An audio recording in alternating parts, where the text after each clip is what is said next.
কৃষ্ণ, আমি সব ভুলে গিয়ে সুখে সংসার করছি।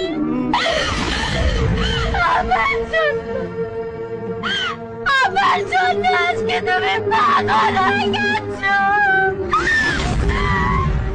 ভগবান, দোষ করেছিলাম আমরা। কি দোষ করেছিলাম? কি দোষ করেছিলাম? কেন এত বড় শাস্তি দিলে? কেন? আমরা তো শুধু ভালোবেসেছিলাম। আমি আর কারোর কথা শুনবো না। আমি শুধু তোমার কৃষ্ণ, আমি শুধু